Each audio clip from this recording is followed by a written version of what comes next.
So, firstly, I agree with Ambassador when you say that it looks like Corona has hijacked the G20.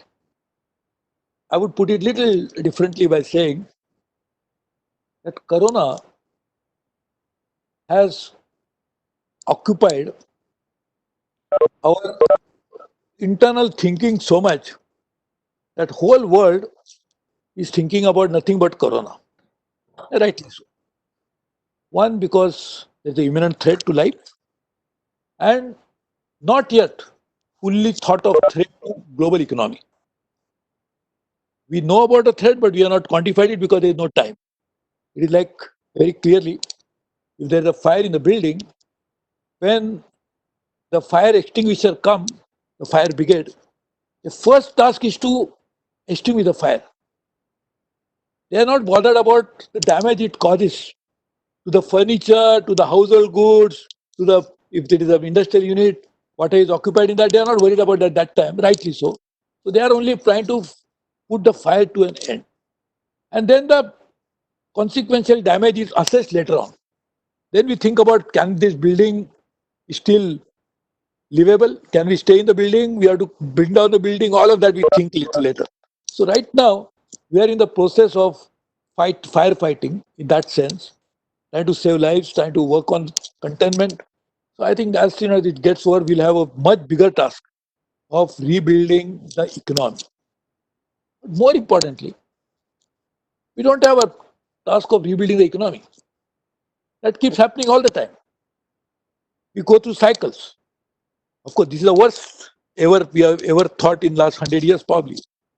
But even then, the economy can be rebuilt domestically, nationally, globally. What is worrying is which is that institution which is going to help you to rebuild an economy. Second World War, and we call it First World War and Second World War. I don't know what world we are talking about.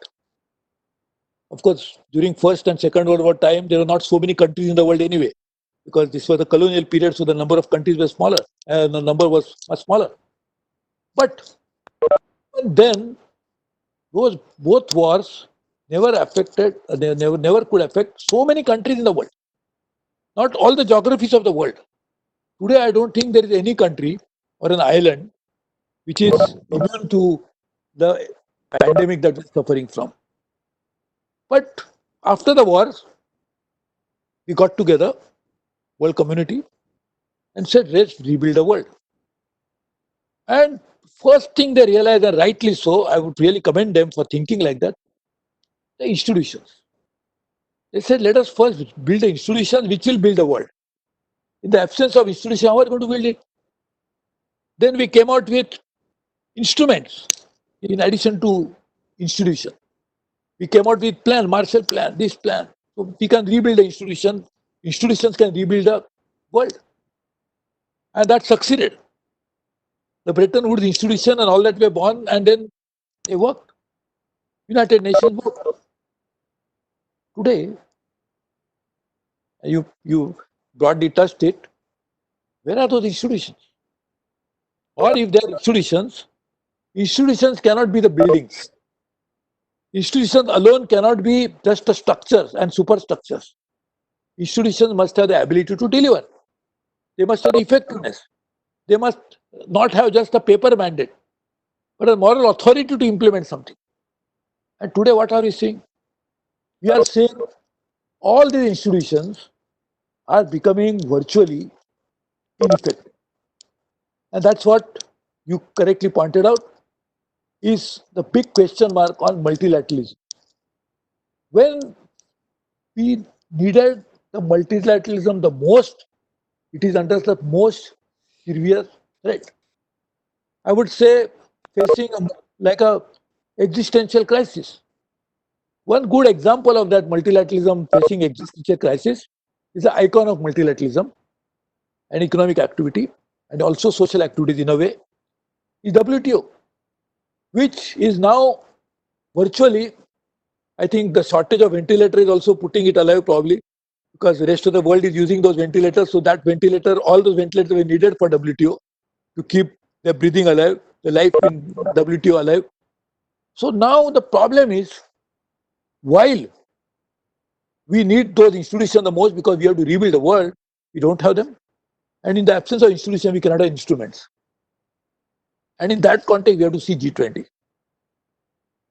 Whether G20 can be legitimately called as multilateral because it has only 20 countries. It is definitely multilateral because at least 20 countries are there. But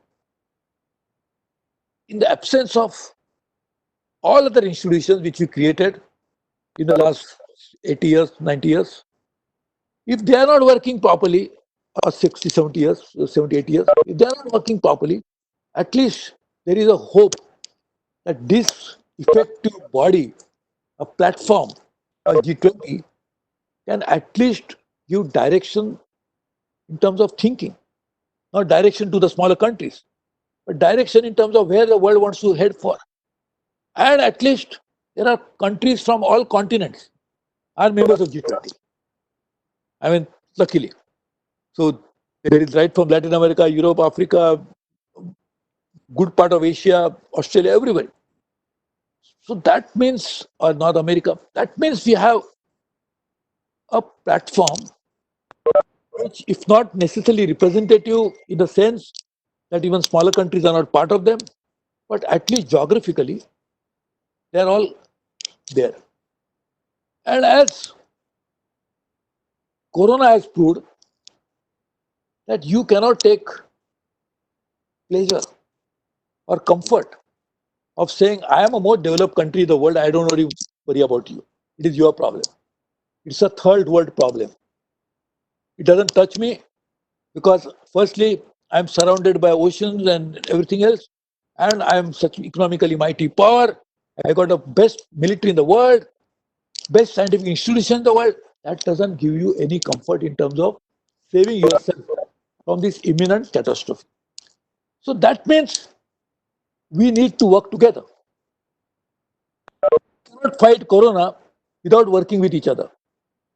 Italy is giving a good amount of database to other countries to know that how the curve is going to happen. Just imagine we didn't have that forum to share information, share knowledge. What would happen to us? Even in Germany, they are actually treating their own nationals and own citizens and own residents, but also encouraging some others from neighboring countries also to be treated. So this is something which is great.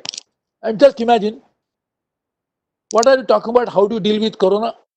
Today is again just a firefighting that we have to treat them as they come to the hospital, do the testing so that we can know exactly what is happening. But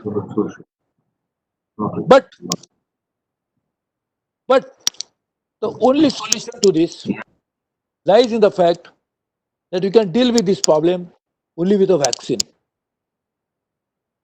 or a medicine. So what happens? Are each and every country in the world developing medicine?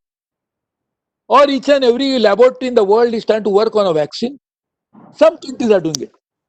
But then why are I'm saying I'm still happy that some other country developing a vaccine because I know that I will get access to it. What does it mean? Please, I think there's some background. It means that this is possible because of inter-country relationship and partnership. That whoever develops, any country develops a vaccine, it can be useful to us. So that shows the need for collaboration, cooperation between different countries of the world. And that could be provided to begin with through US, through the multilateral platform like G20. So I think G20 will continue to play a very important role. In fact, in my opinion, more important role as we go along. And in that context, we have to see, and I very limited way I'm going to speak about it, is what is going to be the India's role into this, as Ambassador said. Firstly, we are just a year away before we host it. We'll have to prepare it.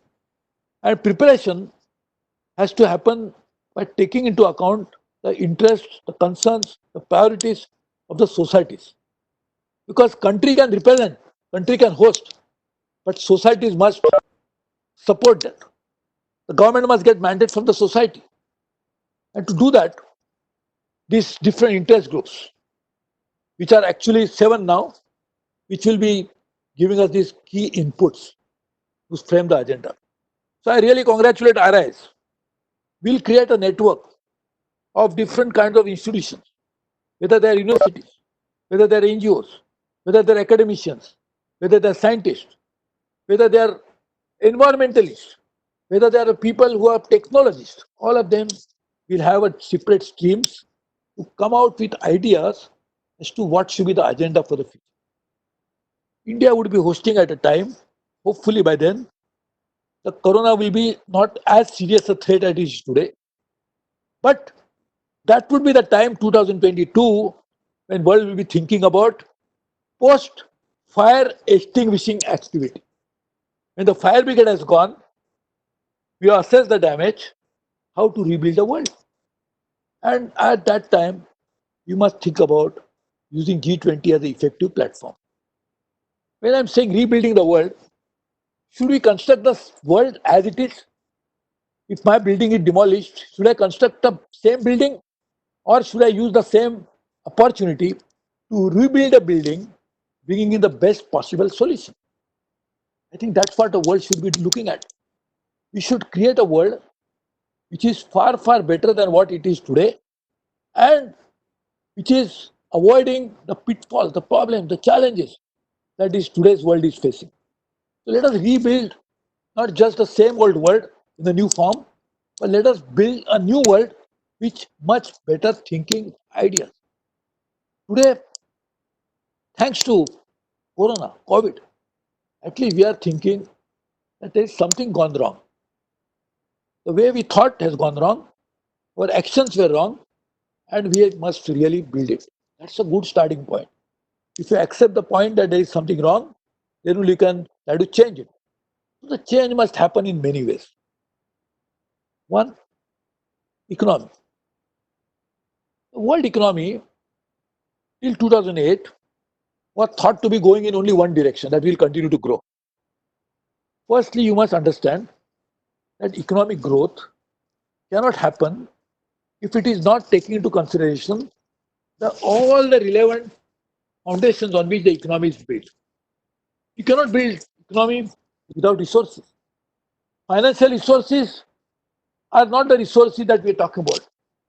You can create financial resource as happened, and that's why in fact that led to 2008 crisis.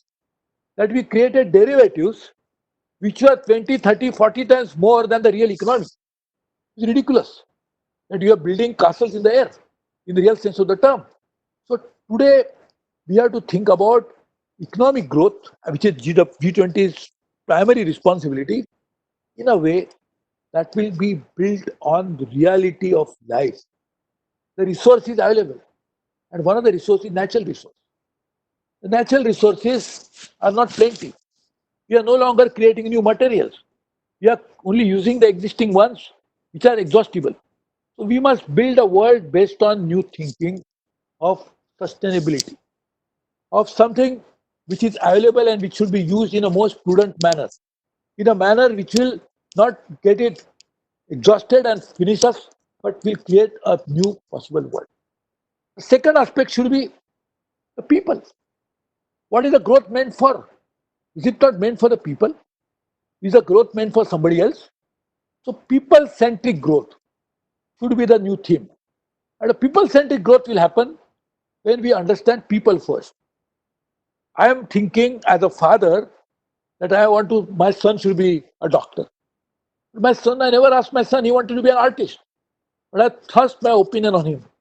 The same way, you cannot have the global programs which are not taking into account what the people want. And people are not same. I'm not talking about the skin of the people. I'm not talking about the height of the people. I'm not talking about the income of the people. But people have come from different backgrounds. The people must therefore think about their own, how their development model should be. And therefore, the new development paradigm should be based on new thinking. And that's what the G20 should be looking at.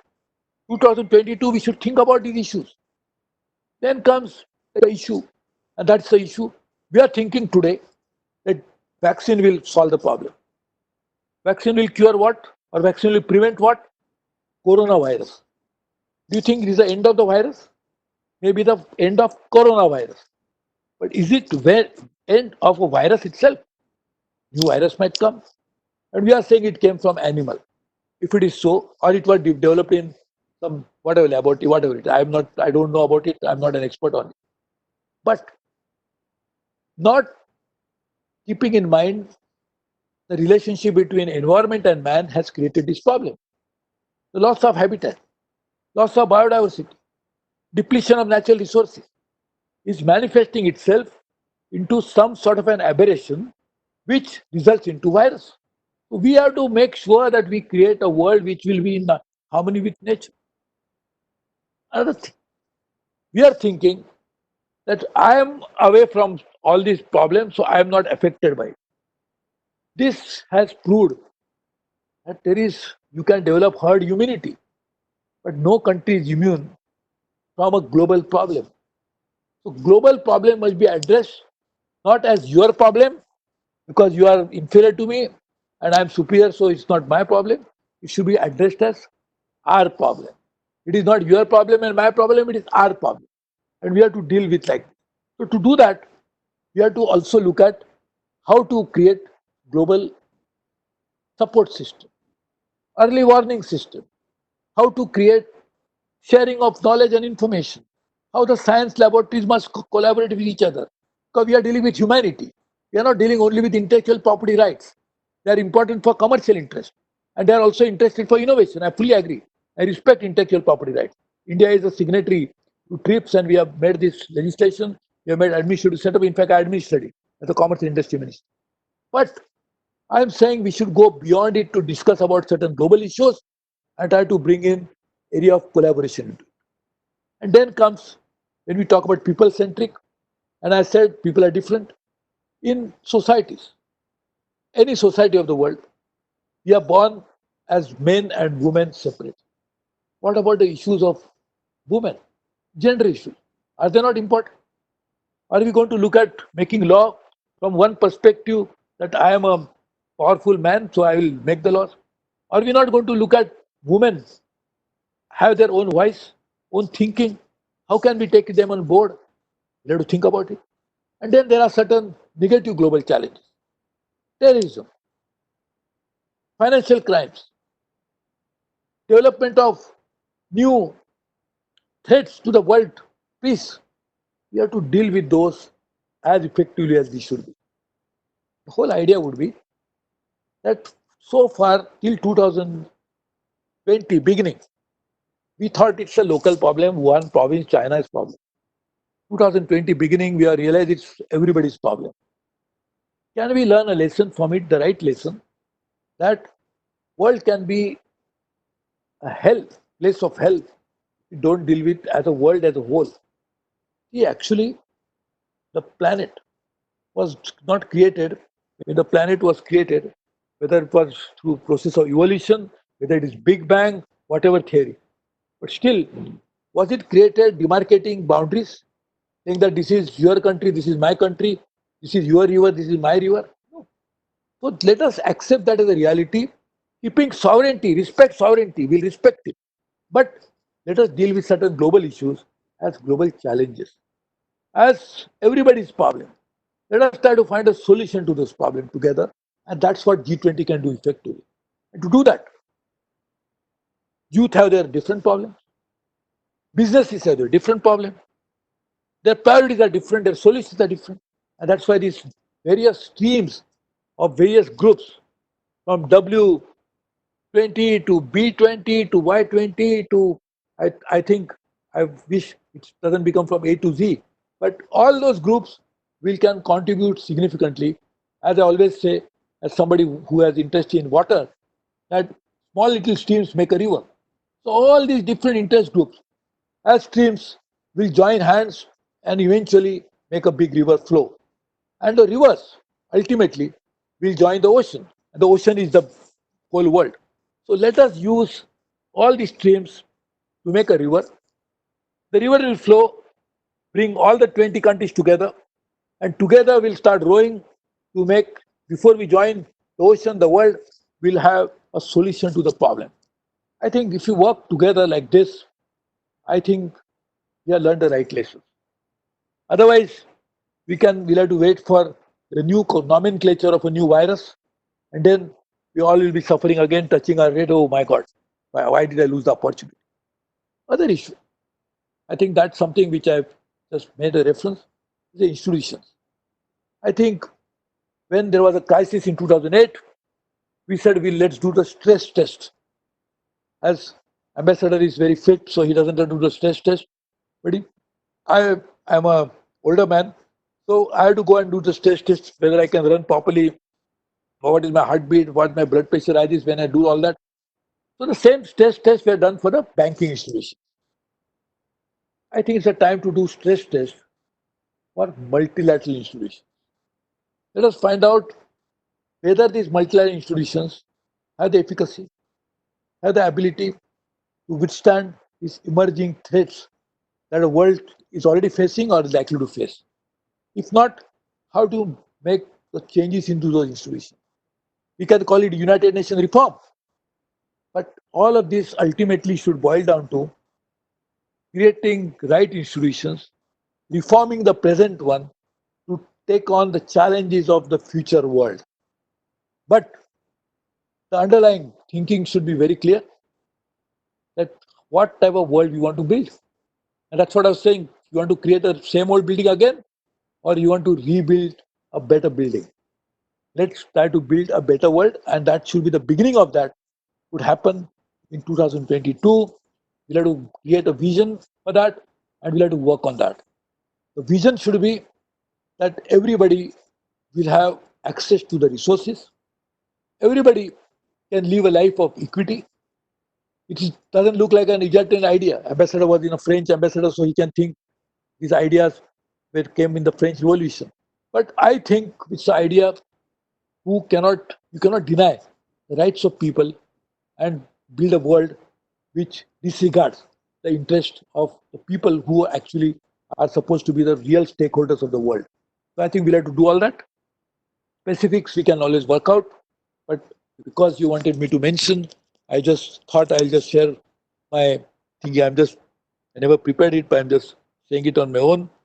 But I'm very happy that, as Dr. Chaturvedi mentioned, that Director General, the first meeting of its kind. We'll have many more. We'll think about them, we'll articulate, we'll strategize, we'll work together, and all of this will lead to India's contribution to the rest of the world. Ultimately, the thought matters. What Gautam Buddha said still matters because he provided a different kind of direction. Mahatma Gandhi, his ideas matter today. It not only influenced Martin Luther King and many others to follow his path. Mahatma Gandhi's thought what's world like. Rabindranath Tagore's ideas, that's what world like. I think it's a time we come out with a thought and idea, a guidance, a roadmap as to how do you build a better world than what it is today. I think that is what G20 should work on. This is what 2022, and that, as I mentioned, it might coincide with the right time to think about the future, and I think we should try to work on that. G20 is not an institution, it's a platform, but we still would need institution. And the point, I'm just touching it only because Ambassador mentioned it and very correctly, is infrastructure. I've been saying this. I remember I became Prime Minister G20 Shaper for the first time was 2014, and I continued to do that when Prime Minister made me a railway minister. I had said in Australian presidency that why don't you bring together the countries who have surplus money, and now the surplus has increased so much because of billions of dollars of money that has been poured in to the global economy to save the present economy. So that liquidity, that available resources will be deployed to countries where there is a possibility of deployment. Infrastructure cannot be created in a country where you don't need it.